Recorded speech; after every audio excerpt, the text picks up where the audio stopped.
So Deeper Church family, would y'all do me a favor and help me welcome my brother to the podium? Pastor Matt is coming to preach for us this morning.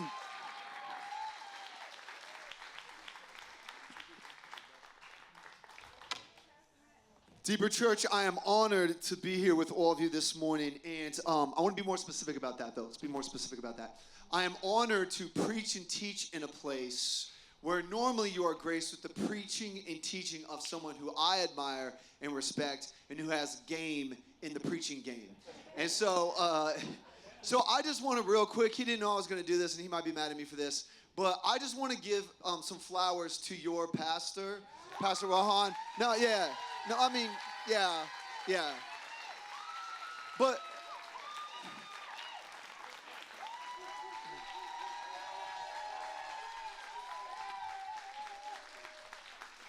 I'm big on encouragement, but also specific encouragement. And so let me just tell you, he is an incredible preacher, and I am blessed by his preaching. But I know a lot of people that can preach, and that's kind of where it stops. He's an amazing pastor of people. He talks about y'all behind your back, talking about how much he loves and cares for all of you here. I see it on him. I smell it on him. He's a pastor of pastors. He got the pastor game. But he also, I need you to tell you this, working at a larger church with a larger staff, I have a different type experience. This man does the job of like 12 people, okay? He like 12 disciples in one, okay? That's a great discount. So you need to know, I told him over coffee a couple weeks ago. We also both say coffee the same way with that New York influence, right? Go Yankees. Go Yankees, God's chosen team. Why y'all laughing? Why are you laughing at that? That's not a joke. But he's built different. He is built different. He can do so many things, multi-talented, incredible on the keys. So I just want to say thank you for asking me to be here. I'm honored to be here, and I want to honor you. Can we just give Pastor Rohan his flowers just one more time, real quick? Lord told me to do that this week, so you can't be mad at me. All right, I want to start in our text. I want to give you the setting of our text, actually. Slick. I want to give you the setting of our text today. And I love when a movie opens up and you see a scene, and it's kind of cryptic, and you're like, wait, what, how do we get here? And then the whole movie will like back up and take us there, okay? So our prophet, Elijah, in 1 Kings, he's at this place called Mount Horeb, or Mount Horeb. And he's at Horeb, and he's in this cave, and the Lord asks him this question, okay? So the Lord speaks to his prophet, which is on brand. That tracks. That's what the Lord does. And he asks a question, what are you doing here? So it can be interpreted, why are you here? But usually, what are you doing here? Here's what I love about it. I'm a nerd. I'll exegete it, pull it apart in Hebrew. And Hebrew's kind of like my second language, low-key. I'll tell you more about that later. But it's this very cryptic. We're dropped into the scene, and Elijah looks like maybe he looks kind of tired, like he didn't look great. Maybe he's got some, like, you can tell he's been crying. He's got the red puffy eyes. And then the Lord asks, what are you doing here? Is it like, what are you doing here? Is it like, what are you doing here? Or people ask me all the time, what are you doing here? But what are you doing here? So how do we get here to Mount Horeb and the Lord asking this question, what are you doing here? So let's back it up. Let me give you some really, really quick Old Testament context because I love to do that, before we jump into, or before we go through the storyline and find out how we got to where we got to. So real quick, most of y'all know, I know there's solid biblical teaching at this church. So Israel, the Lord called Israel in the Old Testament, the Hebrew Scriptures, to be a set-apart people, to be a kingdom of priests and a holy nation, and to live into their covenant, to be a blessing to all peoples. Literally means, translated, all families, all mishpachot, all families of the earth. In a very tribal context, in a very sectarian context, you, Israel, are going to be a blessing to all people, a kingdom of priests and a holy nation. 2, show everyone what the Lord is like and draw everyone to the Lord. This was Israel's calling, okay? And to be a blessing to them as they did that. Yeah. We pick up on that today, by the way. That's just off note. So Israel, eventually the Lord liberates them from their enslavement in Egypt. He leads them to a good land to be the people he called them to be, a kingdom of priests and a holy nation, and a blessing to all families of the earth. So Israel gets in the land, and they go through this series and cycles of judges, and they eventually build this kingdom, this great kingdom. There's a guy you may have heard of. His name's King David. Y'all probably heard about him. Killed a giant. No big deal. Got a couple hard hitters on his resume. And David builds this huge kingdom, this united kingdom of Israel. And then, not only does it have this like solid foundation, but his son kind of one-ups him, okay? And his son Solomon comes along and builds the kingdom of Israel up in the land to the most prestigious kingdom in that day in that part of the Near East. All eyes on Israel. They're the most wealthy, prevalent, powerful, influential country, nation, people in the world at that time, and they have every opportunity to be a kingdom of priests and a holy nation and to bless all peoples of the earth. Yeah, so we're feeling good about this, right? This is exciting. Good stuff, good stuff, good stuff. He fumbles the bag, okay? He fumbles and Solomon doesn't act right. Israel doesn't act right. And they fail to be a kingdom of priests and a holy nation and a blessing to all peoples of the earth. They fail at this calling. And in fact, they run after myriad false gods. From Baal or Baal to Asherah to all Molech, all these different Chemosh, all these different false deities in the land. And they give themselves over that. And because of that, the kingdom becomes divided between the north and the south. And so our text will pick up on the northern side of this kingdom that is also failing to be a kingdom of priests and a holy nation and a blessing to all peoples. And in fact, our passage today, where it's going to take place in the north, and in the north, so it's like the camera pans in a movie to the northern kingdom, and there's a king named, maybe if you grew up in church, you know this name, Ahab, and his wife, Jezebel. If you're brand new to church in the Bible, it's not a great duo, okay? This is not a happy couple. Not a happy couple. There's not the OG couples you're like, I want you to mentor me and my wife. No. You don't miss me. You don't want all that. And so Ahab and Jezebel are leading the entire country not to be a kingdom of priests and a holy nation and a blessing to all peoples, but rather to turn away to worship Baal and Chemosh and Asherah and all of these false deities they weren't supposed to, that they were being influenced by the people of the land. Now, fun fact, Baal, or Baal if you've heard that, again, I'm kind of a Hebrew nerd with it, low-key second language, they believe that Baal controlled the rain and the storm and therefore the crops and therefore the economy, okay? You see how that all works? That's all intertwined. If I said he's the god of economy, you'd be like, huh? The god of their stock market, you'd be like, huh? The god of their finances, you'd be like, wait, what? Well, it's because he controlled the rain, which was their entire well-being. So, the Lord needs to rouse the attention of his people. Now, one more thing Ahab and Jezebel were doing that were awful. Actually, there's probably 15, but I'm going to just tell you one. They tracked down the prophets of the Lord, the one true living God, the God of Abraham, Isaac, and Jacob, Yahweh, Elohim. They tracked them down, and they put the prophets of the Lord to the sword. And in fact, the prophets are running and hiding in caves to get away from Ahab and Jezebel. There's like a genocide on the prophets going out, a hit on all the prophets. Okay, so, to all this. So we got the setting, right? We're well grounded in the northern kingdom of Israel, failing to do what they're called to do. Well, the Lord calls this guy Elijah.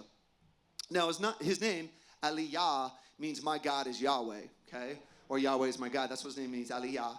If anyone in here or watching online is named Elijah, that's what your name means, okay? There you go. So Aliyah. And the Lord calls Aliyah to go to Ahab, and he steps in with that swag, that like prophetic swagger. He's like, okay, I got this. He's got the Lord on his side. He does walk up with some swag, but wait, there'll be a contrast, there'll be a juxtaposition to this. So he kind of got that swag as he walks up, and he goes, hey, there's going to be a drought where the Lord's going to turn off the water, turn off the rain, and because of all that you have done until you get right. And so then he walks away, mic drop, right? And there's a famine in the land. The rain dries up. Now, ironic that the Lord called Elijah to tell him there's not going to be any rain, because who did these people falsely think controlled the rain? Baal, yeah. And so this was a total big face to Baal of like, yeah, no, you don't like, you don't control the rain. The one true and living God does. So there's this famine in the land. There's no rain. The ground is parched and dry, and so are the people. And they're running, chasing after Baal. People literally are cutting themselves, trying to get Baal's attention. We want rain, we want rain, we want rain, we want rain. And Eliah then has a second approach to interaction with Ahab. And he pulls up to Ahab. He got that Holy Spirit swagger to him. He's like, hey, might have proposed a contest. He calls him out. Reminds me of, like, back in the day, if you ever watch a movie where, like, you know, some French guy takes off his glove and slaps the other guy for, like, a duel. He's like, I challenge you to you, and he, whatever. So apparently I do French too, I don't know. So they had this contest on this mountain. And this mountain is called Mount Carmel, okay? I had the blessing and benefit of being able to go to Mount Carmel 2 years ago. It was actually right before the attack in Israel. It was a couple months before that. I got to go and stand on Mount Carmel. So if you're new to the Bible, or if you're in a spot where you're on the fence about the Bible and, like, it's got some cute story, fairy tale type stuff. No. This is redemptive history. I have stood on the ground to which the story is rooted in, okay? So I have been on Mount Carmel. I have seen it. It is not a fictitious place like Mordor or anything like that, okay? Y'all seen it. Okay. Those movies is way too long. So, so we're on Carmel, okay? And just fast forward, there's so much intricacy, and to be honest, ask me about it sometime, so much comedy to this competition between Eliah, one-man team, okay, he's flying solo, versus like 400 prophets of Baal and like 450 prophets of Asherah, like 850, 900 people all told. And he's like, I'm not worried. And so Eliah has this contest, and basically he's like, hey, build an altar, put a sacrifice. I'll build an altar, put a sacrifice. Let's see which God, the God or your God, is going to send fire from heaven. So, but before he does this, I love this. So Eliah, and this is going to set up our text today, because I need you to feel the victory and the win of this early section, because it's going to, I just need you to feel it, okay? So he stands up before the people of Israel, and he goes, hey, everybody, hey. How long are you going to, and he uses this word in Hebrew, limp. He goes, how long are you going to limp between two sides? I'll go this way. I'm going to drag my foot and go this way. Are you going to worship Baal? Is that where you're going? Or are you going to worship the one true living God of Abraham, Isaac, and Jacob? Stop vacillating. Quit limping around back and forth, dragging your feet about who you're going to worship. If the Lord's God, worship him, right? Calls him out, right? So he's hyped, and the people are receptive. And they're like, where's this going to go? Where's this competition going to go? So prophets of Baal, nothing happens, okay? They're cutting themselves, they're crying out.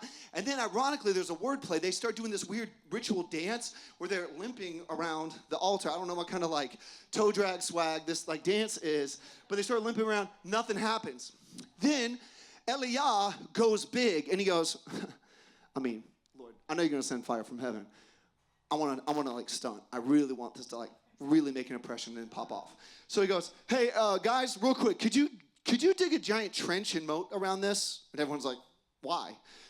Then he goes, can you take buckets of, hear it, see the detail. This should shock you. It's a drought. Water.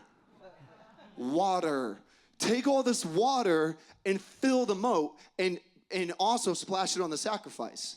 So like a wet surface is going to be harder to set afire. But here's the thing. What would be the most precious commodity in a drought where there's no rain? Water. And so he does this big, bold move. Everyone's like, what are you doing? What are you doing? And then, sure enough, the Lord sends fire. Now, it licks up the water, how it's exactly described, burns up the sacrifice, destroys the altar, and then Elijah's like, I stand on business. And then the response from the people, roarously, like if the camera was panning from this side to this, everyone starts saying, the Lord, he is God. The Lord, he is God. The Lord, he is God. Ironically, that's what Eliah's name is. He's like, yeah, that my God is the Lord. The Lord is my God. The Lord, he is God. The Lord, and Elijah's hyping up the crowd. He's like, yeah, we're not limping anymore. Like, we're running back. And so it's this hype moment. I need you to feel that. You feel the exuberance, the excitement, and the energy of that, right? Amazing. And then, as the denouement to this story, Elijah sets all the prophets of Baal to the sword. Because that is justice. Because what were Ahab and Jezebel doing? Hunting down all the prophets. So their prophets are set to the sword. And then the next thing that happens is the Lord sends rain. So not only is there this great victory in the contest, not only is there lifting up in the name of the Lord, but now there is rain. And it's been proven that Baal, he's not the Lord. Victorious moment. But here's the thing. On Mount Carmel, on this mountaintop experience, here, after this mountaintop experience, Elijah's got to go back down the mountain. And he will experience what I call the shadow side of the mountaintop. The shadow side of the mountaintop. I hope you cannot feel more richly and more profoundly this great victory, this trifold victory of the contest, the people, and rain. Now he's coming back down the mountain. And that's where our text will pick up. And in 19:1 and 2, 1 Kings 19:1 through 2, if you got the rock with you, if you got your word with you, you can turn to that. And we hear this. Then Ahab told Jezebel all that Eliah had done, and how he had slain all the prophets with the sword.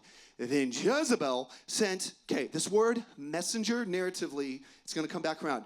Sent a messenger, it's actually a malach in Hebrew, sent a malach to Elijah, that's coming back around, and said this, so let the gods do to me and worse if by this time tomorrow I don't make you like the life of one of them. So she commissions a malach, a messenger, okay, I'm not telling you that just to tell you that, it's coming back, to Eliah, and Eliah hears it and, what? And he becomes frightened, but we'll talk about that. Now, real quick, Jezebel's got all the smoke for Eliah. She's mad, and in her eyes, she's getting justice. This is what wickedness, evil, and sin does. It perverts your view of the world. In her eyes, she's simply seeking justice because her prophets were set to the sword. Well, what was she doing? What was she doing to begin with? Okay? So she sends this discouraging, disparaging, fearful word to Eliah. He hears it, and he starts shaking in his sandals. And he's scared. He is shook. Or old King James, shooketh. And Jezebel is on one. Now, let's see what happens next. So what does Eliah do? Frightened, again, shooketh. Frightened, he got up and ran for his life. Then, when he came to Beersheba, which belongs to Judah, he left his servant there. All right, so he skedaddles to this place called Beersheba. Now, Beersheba is this like not super nice place. Oh, and there, I'll read it from it. He himself went a day's journey into the wilderness and came and sat down under a broom bush. I'll finish out the verse, sorry. He sat under a broom bush. Okay, so real quick, let me lay out the topography. It's actually kind of shaped like this. If this is Israel, right, this hand, you got the north, right, mountains up there, Caesarea Philippi's up there. Down here is a southern desert called the Negev, and it's not great real estate, okay? Like anytime there's conflict in Israel, they're like, you could have the Negev, and everyone's like, no, miss me with that. I'm not trying to get that. It's all desert, right?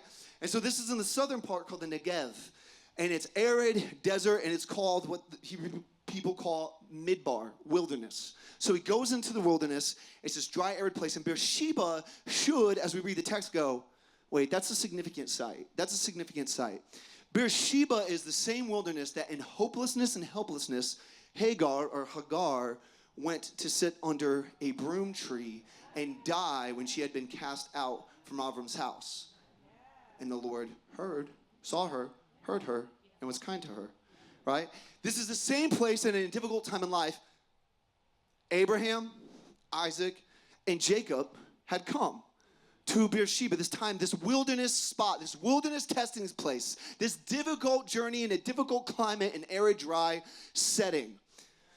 And it's the site in Judges of a horrible, bloody battle. So just think of, if you've ever visited like a battlefield and you're like, whew, I got the heebie-jeebies here. Like this is probably like blood-soaked ground, like Antietam or something like that. You're like, oh, this is not a good place. Darkness, not great. That's kind of, Beersheba can have that vibe to it.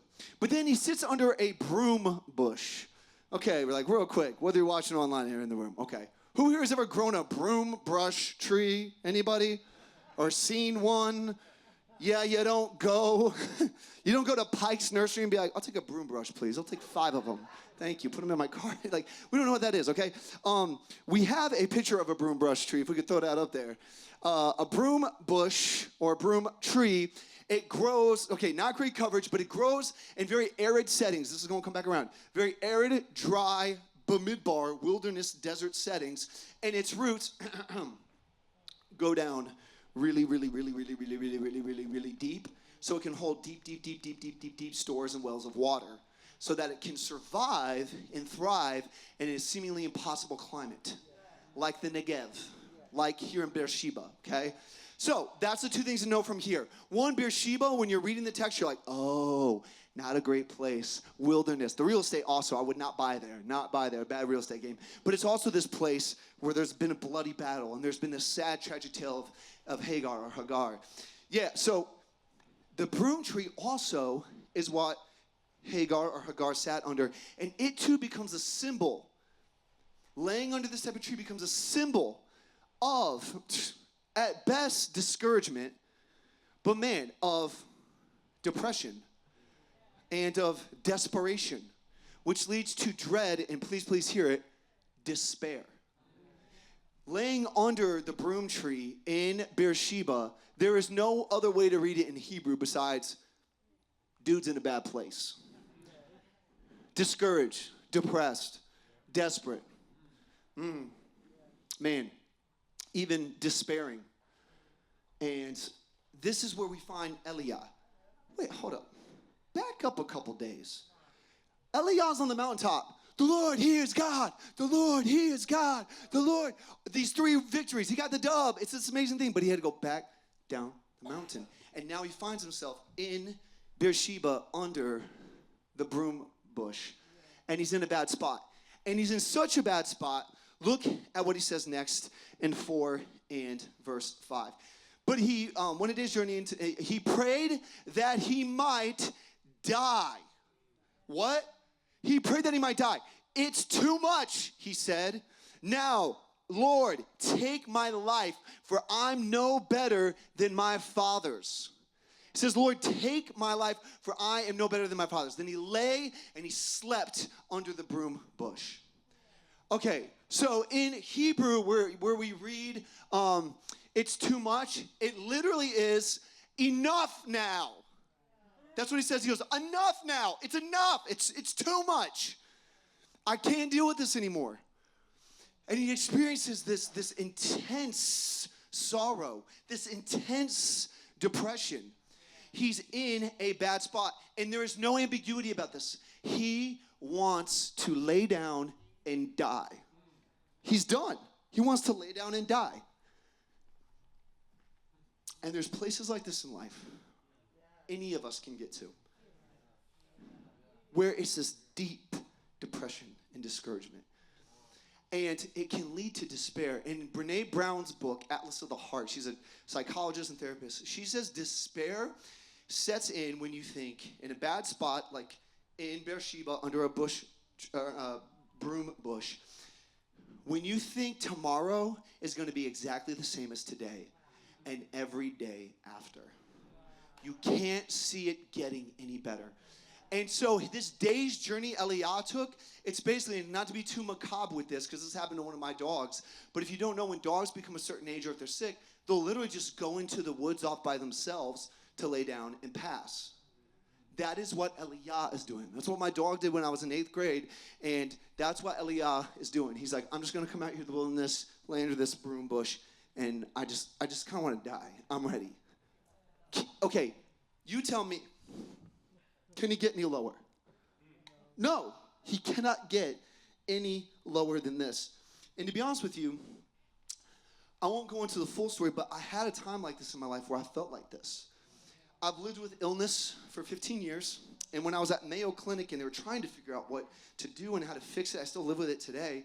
I got to this point, and I remember I was weeping, and I told my parents, man, I feel like a sick dog, and I just want to go into the wilderness, go into the woods to pass. It would just be easier on everybody else. And so Eliah finds himself here. And so just as we felt the high highs earlier, I need us to feel these low lows.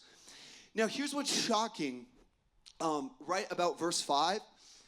When we read, then he laid down and slept. Okay, real quick, we don't see this in English. In Hebrew, if you're tracking, you're hanging on every word of every line. When you hear, and he laid down to sleep, you would have gone, oh no, he's dead. Now, in English, we're like, how you getting that, Matt? This is a Hebrew euphemism for dying. So when Abraham died, it says, and he lay down to sleep with his fathers. When Jacob died, Yaakov died, he lay down to sleep with his fathers. He laid down to sleep. So what's wild is, if I was telling you a story and you didn't see the text, and you were Hebrew, and I was like, and then he laid down to sleep. You'd be like, no, he just won. And you would think he's dead. That is the stakes, okay? So now we're all at the edge of our seats. But he's not dead. He laid down, hold up, to rest. To rest, okay? Yeah. Real quick, by analogy, it'd be like someone was like, hey, Matt's at the hospital, and he passed a kidney stone. You'd be like, wait. Why did you take such a break between that first and second part? What? Or it's like, yeah, Matt, he's no longer with us. He just left for the day. And you're like, oh my gosh, what? Dude, like, that's kind of what the text does as you're exegeting it and unpacking it. So we're at the edge of our seats, but we know he's just resting. And here's where, like, the center of the sermon here is the fact that what Eliah is experiencing, what Elijah is experiencing, is the shadow side of the mountaintop. The shadow side of the mountaintop.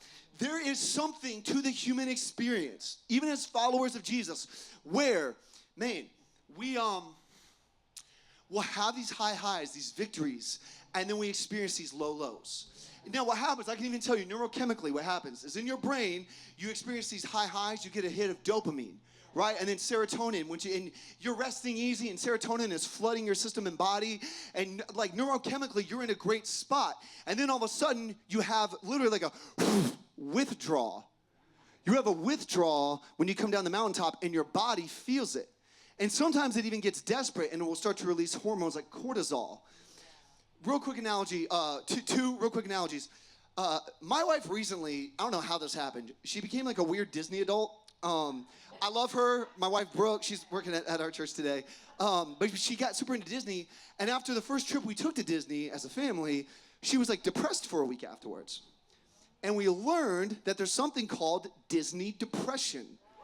Yeah, I know, it's weird. And it's, well, going to Disney that many times is weird. But it's weird because there's like neurochemical letdown of like, I was just at like the happiest place on earth and my kids were behaving and they were smiling and now I'm just back to the normal. And so now she's aware of it, but this is the thing, right? Similarly, this is wild, okay? We had someone come and speak at an event at our church. His name's Coach Mo. And Coach Mo is a chaplain for the Indiana Pacers, which, I mean, if you know who, you know, I was like, are y'all laying hands on Halliburton's Achilles? Like, are we trying to heal that? But he knows everybody. And he told this story about this guy. He said, I talked to a dude who won MVP of the finals and then won the finals. Talked to an NBA player on the phone. Then this NBA player called me and he said, so immediately in my head, by the way, I'm a huge hoop head. I'm obsessed with the NBA. And so I'm like, is it Shea? Is it Shea? Who is it? What? Is it like Jokic? Who is it? Is it Tatum? Is it who? What? And he said this guy called him, this NBA player who just won the MVP of the finals, called him that night and he goes, hey, coach, I kind of thought it'd last longer. I kind of thought I'd feel the high longer. And he started feeling that shadow side of the mountaintop. He literally like kind of took off his goggles. And we have a picture of this individual. It's a little bit out of order, but I went up to Coach Mo after he said that, and I was like, who was it? Was it Shea? Was it Shea? Who was it? And he said, no, it was KD. Kevin Durant. I got a picture of him on there. So if you want to throw that. So right after this, he called Coach Mo and said, it didn't last as long as I thought. Similarly, Coach Mo told me he talked to a young man, we got a picture of him too, named Jason Tatum, who won MVP 2 seasons ago of the finals, and he said the same exact thing. Like they were reading from the same script. He's like, Coach Mo, this didn't last. I feel like it's not given to me what I give to it. And there's a shadow side to the mountaintop. You can hear all kinds. There's a famous picture of Michael Jordan on the floor hugging a trophy. And if you know anything about Michael Jordan, watch The Last Dance, he was never satisfied with winning championships. Like Tom Brady, his favorite one was the next one. But he needed the next one. Similarly, there's this picture of Kobe who looks despondent after he won a chip. Because he's like, is this kind of it? But then he got addicted to keep trying to get back on the mountaintop because he experienced the shadow side of the mountaintop.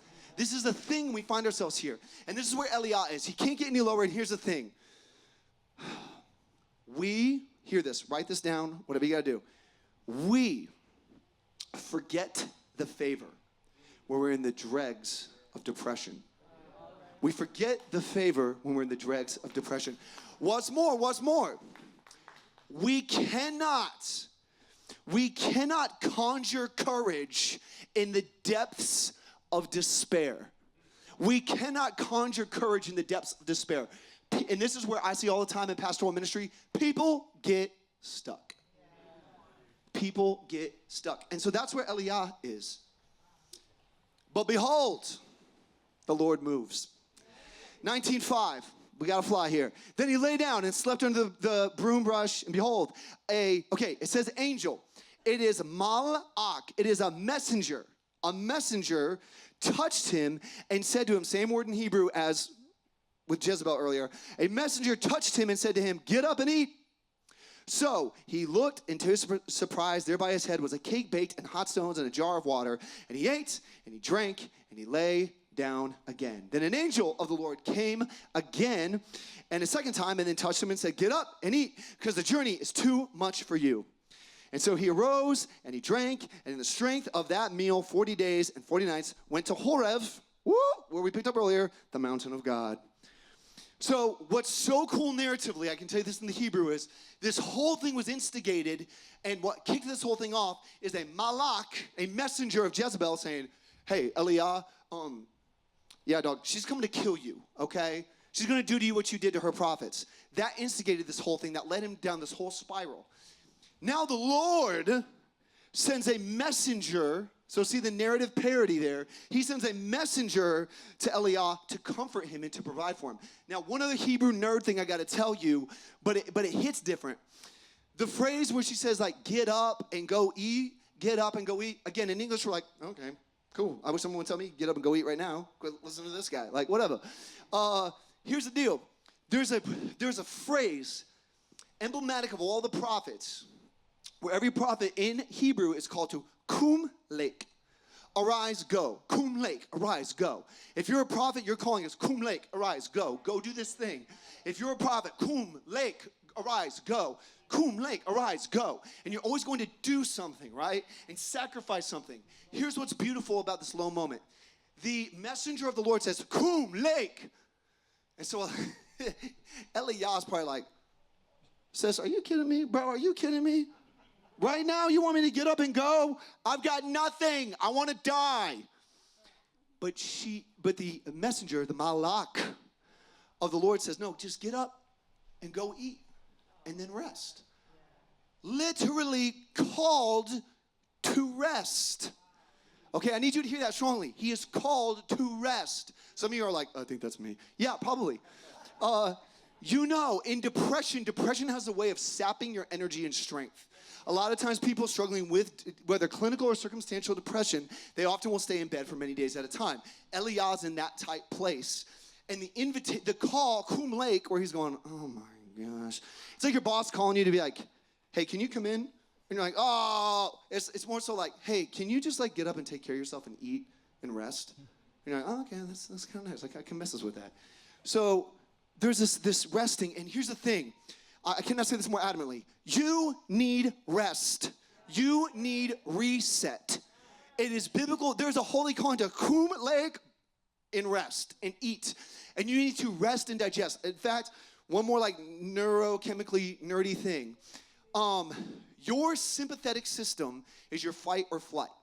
When you're like, my sympathetic system is revved up right now because I'm preaching, right? But then later, my parasympathetic system will need to slow me down, and it will help me rest and then digest. It will help me like lower all my stress levels and hormone levels, lower my energy levels. And I always tell, my weird analogy is, if your sympathetic system is spiked up, your digestion shuts down, your body temperature raises, which is why when you're watching NFL football, you don't see the quarterback being like, time out, guys, I gotta go poop, sorry, I gotta go.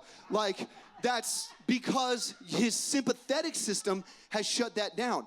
Every human being, people that get in these high highs of sympathetic spike, it wreaks havoc on your health. As my New York family would say, it's bad for your health, okay? Bad for your health, okay? And so he needs that parasympathetic equilibrium to rest and digest and get his energy back. This is why if you watch the documentary about LeBron James is religious about rest, religious about sleep and refueling his body. That's why he's like 63 years old and he's still playing, okay? That's the only reason this man does not age. Okay, real talk. So you too need to rest and digest. Okay, so then this is why Sabbath's important, but we'll end by talking about that. So real quick, so what happens from here? So he goes this day's journey. Verse 9, when he arrived there at the cave in Horeb, the mountain of God, he spent the night there. Then, behold, the word of the Lord came to him, and he said to him, here's a question, where do we pick up? What are you doing here? So here we are. This is where we started.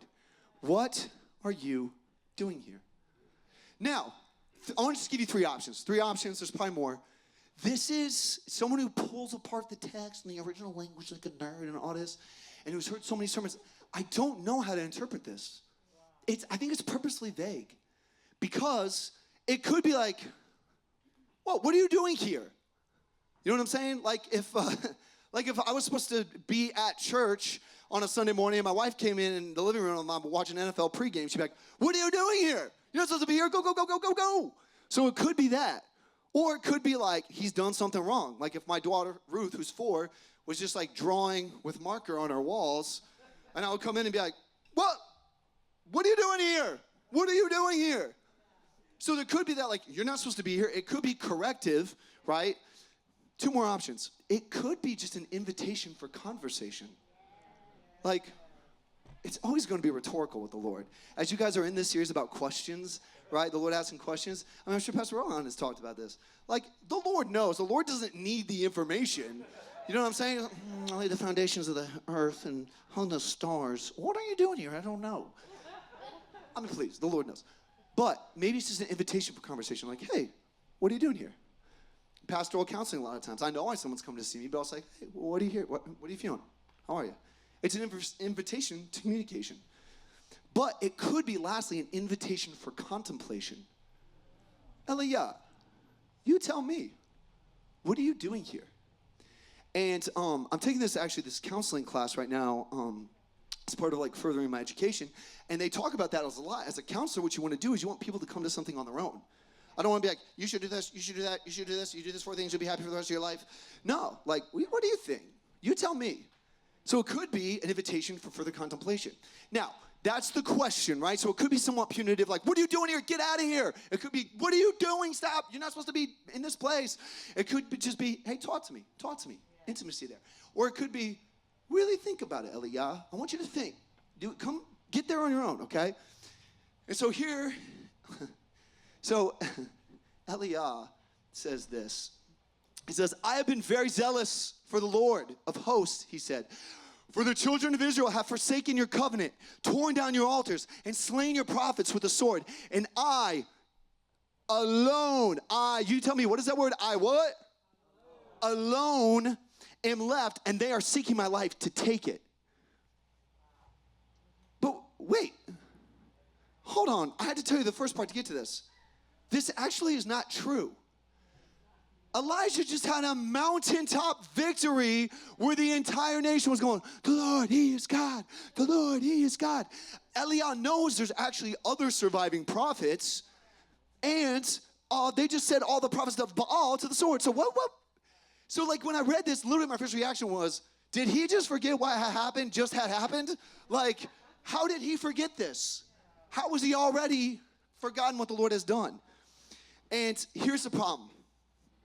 In these places, we get fixed on the right now instead of the back when. He was fixed on the right now. I want to die. I'm hopeless. I'm alone. Man, everyone else is wilding out and worshiping Baal. But he's not remembering back when. Back when, literally a couple days ago, when the Lord gave him this great victory. Back when the Lord had delivered his people Israel from their enslavement in Egypt. Back when he had called them. Back when he had created them. He forgot all the back when because he was fixed on the right now. And we do the same thing. We're going to talk about that here in just 1 second. And so here's the thing. I tell myself in this in life. You got to remember the dubs when you're feeling the L's. You got to remember the wins when you're feeling the losses. And so that's what Eliah is struggling to do here. Because again, this is kind of confusing. Where you're like, did you just forget what had happened just had happened? Like what? So where do we go from here? We then read verse 11. And we get to this. Then he said, come out. The Lord said, come out and stand on the mountain before the Lord. Behold, the Lord was passing by. A great and mighty wind was tearing at the mountain and shattering the cliffs before Adonai, but before the Lord. But the Lord was not in the wind. After the wind, there was an earthquake, but the Lord was not in the earthquake. And after the earthquake, a fire. But Adonai was not in the fire. The Lord was not in the fire. After the fire, there was a soft whisper of a voice. And as soon as Eliah heard it, he wrapped his face in his mantle, went out, and stood at the entrance of the cave. Then all of a sudden a voice addressed him and asked, what are you doing here, Eliah? What are you doing here? Quick hitters. 1, the Lord comes in this mighty wind. This is a common way the Lord would communicate throughout the Hebrew scriptures. Then the Lord passes by in fire, or sends fire. What do you remember the very beginning of the sermon where the Lord sent fire on Mount Carmel? So this was another typical way the Lord would respond and rouse attention. Then there's like this earthquake. If you read the book of Numbers, you know this is another way the Lord moves, acts, and rouses attention. Here's the punchline. Through earth, wind, and fire. No. On and on. Good tonight. Through earth, wind, and fire, the normal means of rousing attention, the Lord does not use any of the usual methods to get Eliah's attention. Eliah in this moment, I don't think needs the big demonstrative. He needs, here's how it literally translates in Hebrew, a slim voice. The word in Hebrew, it's kind of funny sounding. It's damam. It sounds like you're saying the mom. It's damam. And damam is thin voice, at most audible. That's what I would translate it as. As least audible, it can mean silence. Just silence. Something I'm very unfamiliar with. And then the Lord asks him that second question, what are you doing here? Now, very Jewish, this is a very Jewish thing to do. I ask you a question, I let you contemplate it, stew on it, maybe have a little experience, some time to think, and then I ask you again the question. Now you've had time to think about it. Or, like, as my wife will do to me sometimes, she'll be like, so do you think that shirt looks good with those shoes? And I'll be like, what you mean? And then I'll talk and I'll stew and I'll look in the mirror and be like, what you mean? Like, I don't know. I feel like it works. I don't know. Some of you are thinking it now. And then she'll ask me again after I looked at it, she'll be like, do you really think that shirt works with those shoes? No. Kind of similar here. The Lord is kind of pressing in for further contemplation on this second question. And that's where I don't think this is necessarily a punitive thing, where there could be a level of frustration with the Lord. Like, why are you here? But man, I think it's just an invitation for conversation, and it's an invitation for further contemplation. Dude, why are you here? And we reading the text are going, yeah, dude, why are you here? You just had this mountaintop experience. The Lord, he is God. Did you forget? Then, I'm just going to summarize for you the very ending so we can get to our points. In response to all of this, the Lord promises, he tells Elijah, Kum Lake, okay, he tells him again, now that he's rested, right? He says, Kum Lake, oh, that's my call as a prophet. Okay, we're ready. We're about to do the thing. Here we go. And he's like, okay, you're going to go back to Israel. You're going to raise up this person, Jehu, who's going to get rid of the king. You're going to raise up this prophet who's going to get rid of their prophets and replace you. The Lord has a plan for Eliah, and he has a provision for Eliah. And the Lord's like, I got a plan. I'm a cook. Just go be the sous chef and walk in it. And he has a deliverance for Eliah in his way. He has deliverance in his way and in his timing. I cannot emphasize that enough. In his way and in his timing. He is sending Eliah reinforcements for deliverance so that Eliah might know he is not alone. The Lord sees him, and the Lord has raised people around him. And so the Lord gives Eliah in this passage rest. He blesses him with his presence on the mountain, and then he promises him delivery in his timing and in his way. And so here's what I want you to walk away with, Deeper Church, today. 5 things. Write them down. Take a picture. Get them tattooed, but that's a real commitment to the sermon. I ain't even that committed to the sermon. Expect the shadow side of the mountain. It's going to happen, okay? And I will partner with you and link up with you in prayer and in ministry. And I want amazing things to happen. And Pastor Rohan regales me with all these tales of all the amazing things the Lord is doing here. When you guys have those mountaintop experiences here, and it sounds like y'all had a lot lately, always know there is a shadow side of the mountain. Even know for your pastor to support him on a Sunday where he's just preaching right out of his shoes and you want to throw your shoe at him and everything, it's just the Holy Spirit moved like a whirlwind. No, he has to come down the mountain afterwards. You have to come down the mountain afterwards and go back to your job and back to all the stuff that you have to face and you have to live with. Just like Disney depression, just like KD calling and being like, it didn't last as long as I thought it would. Which, by the way, that KD drop was the name drop of name drops when he told me. I almost dropped when he dropped that thing. So maybe you got a promotion and things are going well. There's a shadow side to the mountain. Maybe you've been praying for a child.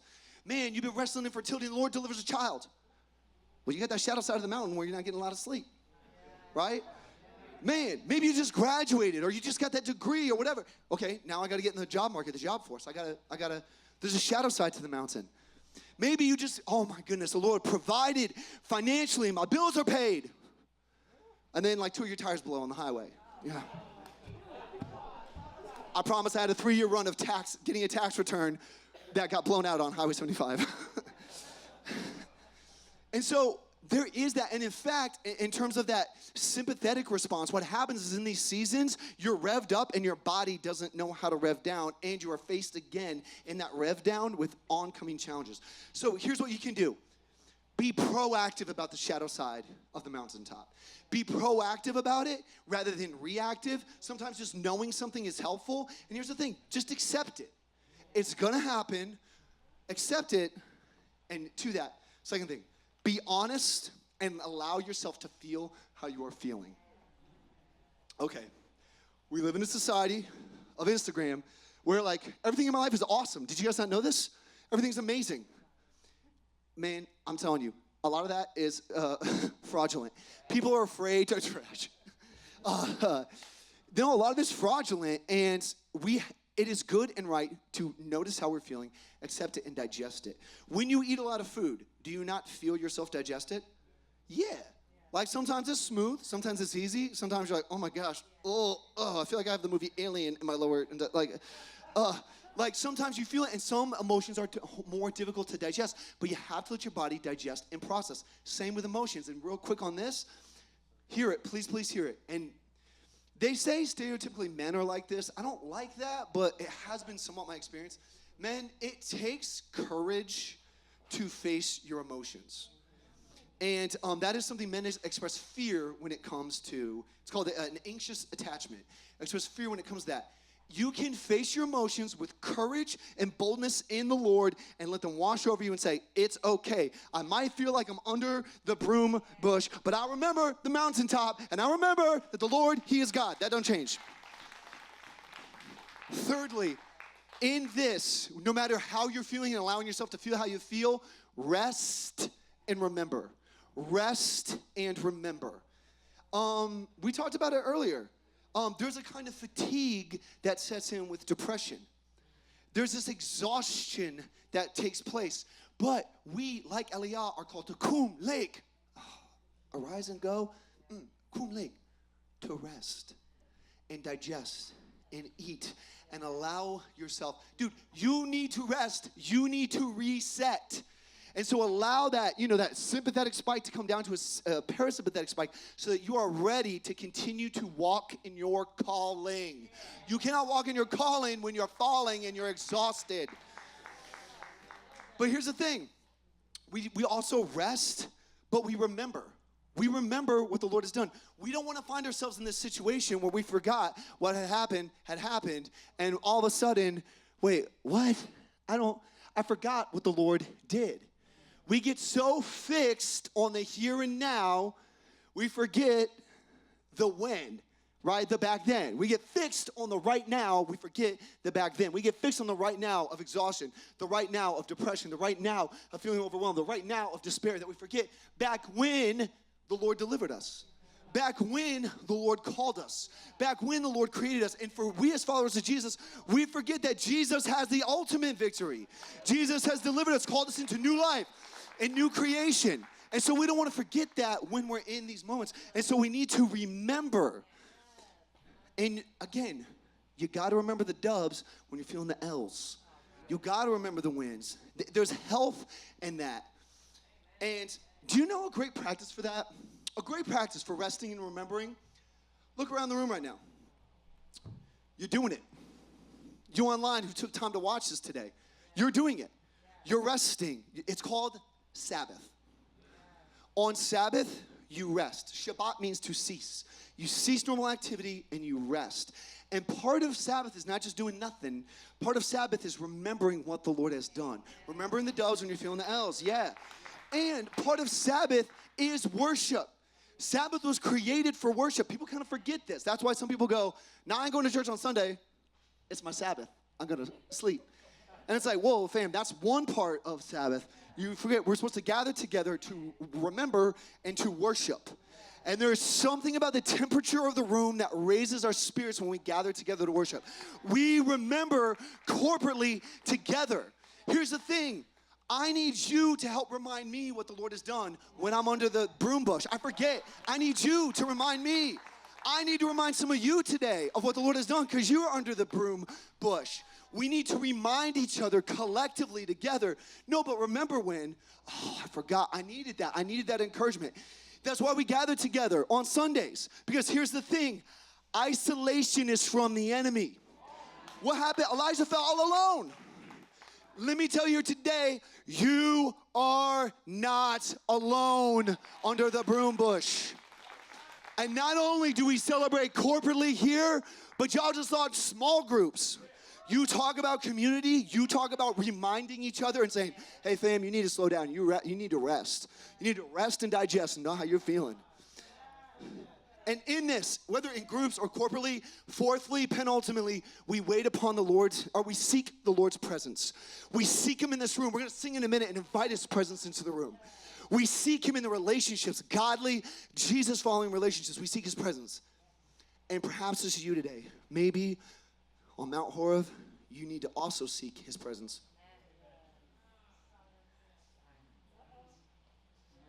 In the silence and the stillness and the thin voice. And so lastly, we together wait upon the Lord's deliverance, but wait, in the Lord's timing and in the Lord's way. Because here's the thing, because we don't know, and it's not for us to say how the Lord's going to bring about deliverance. I still live with illness after 15 years. I don't know. And it's not for me to say. But here's the thing. My encouragement to you, as you wait on the deliverance, like Eliah had to wait, as you wait, here's the deal. Be rooted like the broom tree. Be rooted like the broom tree. I want to circle back to this. This is a symbol for us to hold on to in the last word picture. Can we throw the picture up? One of the ways, if the band wants to come up here, one of the ways that the broom tree is able to survive is because the roots go down deep and wide. It can hold the water from healthy seasons and the arid, dry, desperate, despairing seasons. And so may you, Deeper Church, be rooted like the broom tree. May you be rooted in who you are and who you are called and created to be. And here's my invitation today, before we get to the dismount. My invitation today is, if you are a follower of Jesus, grow your roots deeper. Grow your roots deeper. That's why we do corporate worship. That's why we do groups. So my invitation is to that. But if you're not a follower of Jesus, you might feel tossed and turned and blown by every wave and doctrine. Man, you might feel dry and depleted in this desert wilderness season you're in. My invitation to you today is to come to the living water and the well that does not run dry, in Jesus the Messiah. My invitation to you today is to get up out from under that broom brush, out from that broom tree, and live the life that Jesus has called to live with you, that he has secured by his atonement death and his victorious resurrection, his ascension and his ultimate victory. Get up out from under the broom tree.